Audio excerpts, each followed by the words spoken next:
Hey guys, Eli here. In this video, we're going to talk about how to hire virtual assistants to run your online store. Now, what we're going to cover inside of this training is why you want to hire virtual assistants in the first place, where to hire them from, how much you should pay for them, how to hire them, and some best practice tips that you should use whenever you are hiring team members to run your online store. Why do you want to hire virtual assistants in the first place? Well, virtual assistants are great because we only have 24 hours in the day. No matter who you are, how much money you have, you only are ever going to have 24 hours in the day.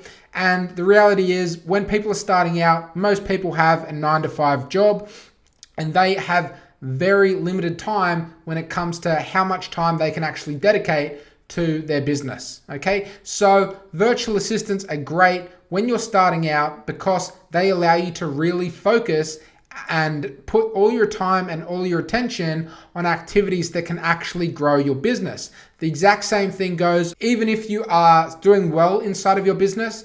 Adding more and more team members allow your business to have infrastructure, which can create more consistency and stability, but really can allow you to start just pushing all of your attention towards activities that will grow your business. The more time you can actually spend on activities that grow your business, the more momentum your business will have. And I've got down there, it's a snowball effect because it really is, right? The more you can just focus on actually producing revenue, producing sales, making sales, actions that produce cash, the more momentum you will have. The more momentum your business will have. It's just a snowballs, okay? You get momentum, you can focus more energy on execution, you get momentum, you want to naturally focus more harder, and it's a big snowball effect, right? As entrepreneurs, we're really momentum-driven beings, okay? When you don't have momentum, you feel sluggish and like things aren't working out. But when you have momentum, game on, right? So you want to have and you want to always be in a state of momentum, and virtual assistants are a great way of getting you there because they allow you to free up your time to get momentum by focusing and executing consistently on tasks that produce revenue and grow your business. So where to hire your virtual assistants from? I hire my virtual assistants from two different places. The first is Upwork.com. The second is onlinejobs.ph, which is Philippines. Both are great places to hire, but typically I use Upwork about 99% of the time. It's really my go-to place for hiring. It's a little bit more pricey, but the quality is higher. You tend to find more professional, more qualified people than online jobs. Online jobs, they're a little bit cheaper, but I'm prepared to pay a little bit extra to get more higher quality and qualified people to work with. How much should you pay? Okay, so for VAs, I recommend paying between $7 to $10 per hour. And this is for a customer service VA. Okay, when it comes to, someone to edit your videos and stuff like that, it might be a little bit more expensive. But for basic operations within inside of your business, I recommend $7 to $10 per hour. Now, this is a little bit higher than average, okay? I do hear some people saying, I pay $3, $4 for my virtual assistants. Well, I've actually tried that in the past, and to be honest, the people weren't very good. They spoke quite broken English and really struggled to give off a good professional appearance for my business. Okay, they're on the front lines, these people. These are the people that are talking to customers. Okay, when done correctly, they can actually bring in cash and upsell customers. And it's more complicated, but a really good virtual assistant will earn their weight. They can be better at reducing chargebacks, reducing refunds, but somebody who struggles to even, write or communicate with English, I don't want them on my team, and neither should you, okay? You really should be looking at paying a little bit more, but expecting a higher quality virtual assistant. Because if you're cheap with hiring, then it's really gonna show in your business. But if you pay more than average, so if you're paying that $7 to $10 price range, you really should, and I expect my virtual assistants to, really work hard, really be committed to my business. And if they don't deliver above average performance, because I'm paying above average prices, I want above average performance. Well, then I will get rid of them and I will find someone else who will. Okay, so that's what I recommend. Paying a little bit more, getting a little bit higher quality, it will show in your business, and your business will thank you in the long run. So how to hire. Okay, so when it comes to hiring, all you have to do is go to those platforms that I mentioned, upwork.com and onlinejobs.ph, and you need to, register, create an account, and then it comes to creating a job. You're going to hire somebody. So you need to create a job description. But when you do this, you really need to be super clear about what you want, okay? If you're not clear about what you want, then you're gonna get everything, and you don't want everything. You need to be very clear, be very precise about what you want so you can filter out and just get what you want in your business. So these are some things that I recommend adding to your job description. They must speak fluent English, okay? They must have at least 2 years working with e-commerce Shopify stores. They must have experience in customer service. They must have experience using Zendesk. That's what I use for my customer service tickets. I use Zendesk, so they need to have prior experience in Zendesk.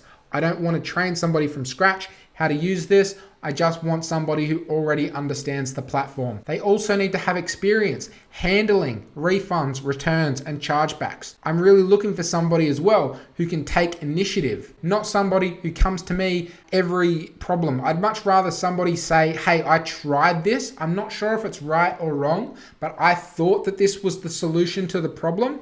Please let me know if I've done it correctly. I would much rather that than have somebody continually coming up to me and asking me, what do I do? What do I do? What do I do? What do I do? Because that's just taking my time away. Okay, I want somebody who can have initiative. If they get it wrong, that's okay. At least they gave it a go. Then if they did get it wrong, I'll correct them so they know what to do next time. Okay, but I want somebody personally who will take that initiative and give it a crack. See if they can actually solve the problem using their own brain, not coming to me for the smallest things that they're not sure about. So this is some tips to hire team members. This can really and should be applied for any team members that you hire. Okay, so when you're hiring on these platforms, something to note and to understand is that a lot of these people don't actually write their own resumes and descriptions themselves. There's a lot of people out there who are actually like phonies, and they actually pay somebody themselves, like on Fiverr or maybe somebody on Upwork as well, to write them a really good resume because they can't write one themselves. So they actually hire somebody who can write good English, who can put together a good resume so they come off looking like experts when in reality they're not. Also, another thing to note is that a lot of people out there, they just spam their resumes and they don't really pay any attention to actually what is inside of your resume. Okay, so these people are just spamming, man. They're just spamming their resume for every job that they see. Okay, they're not reading yours. They don't care about yours or your business or you. They're just spamming. They're just throwing it out there and seeing what sticks. Now, a good way to get around this is to add the sentence into right in the middle of your job description. Okay, it doesn't have to make any sense. Just add it in there. And it can be something as simple as add the word elephant to your subject line. It can really be anything, okay? Something obscure.